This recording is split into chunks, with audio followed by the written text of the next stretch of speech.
Okay, so here we are back, and I just want to tell you a little bit about how I did this and how you would want to do this project should you decide that this is the one that you are more interested in. The first part that I did was to figure out which two animals I wanted to use for my drawing. So I first looked for a frog. That was my absolute first go to. I definitely wanted to have a frog. And as I looked at the frogs, I found one that I thought was a little bit more dramatic. This one has some really nice bulgy eyes.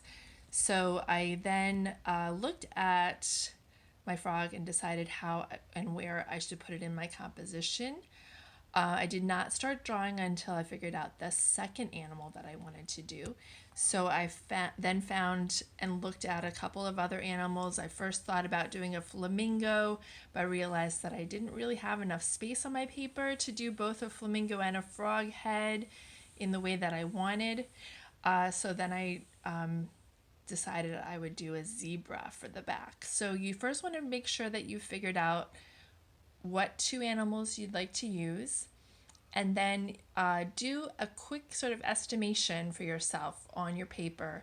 Where are you going to be putting and which part of those animals are you going to put onto your paper? So for me, when I thought about the zebra frog, my frog is zebra, I first thought, okay, I will put my frog in the far left hand side and use the sort of beginning part of his body, his head, his torso, and his arms for this left hand side of my page. And then I should have enough space to do the back and back legs of the zebra. And then finally, after I did actually decide I wanted the frog to be bigger than the zebra so that the proportions of things are a little different than they would be in real life, of course, because otherwise my frog head would be very small in the zebra.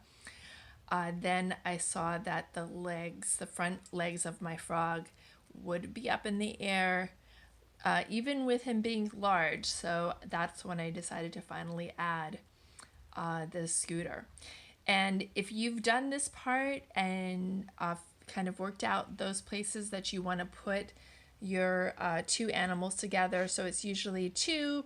You could also do three if you wanted, but it does become a little bit more tricky. You then want to sort of plan, so how much space are you going to need for the first animal and then the second animal. After you've done that, I would recommend looking at how to draw these. So think a little bit through what are the biggest shapes of your two animals. So when I started the frog, which is what I did first, I first sketched out where I wanted the head to be because the biggest shape of my frog was this part of the frog. And I focused in on the shape of his head.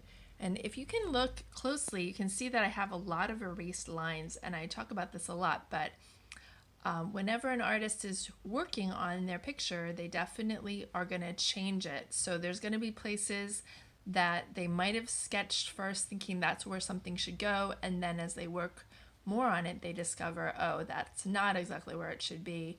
I'm going to erase this. So you can see that when I was considering my zebra that I had to change the line of things quite a bit till I was happy with where it should go.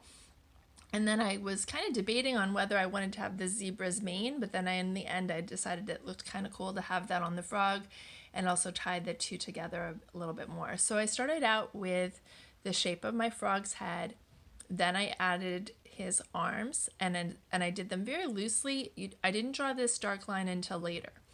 The next thing that I did was then sketch in the shape of my zebra's body.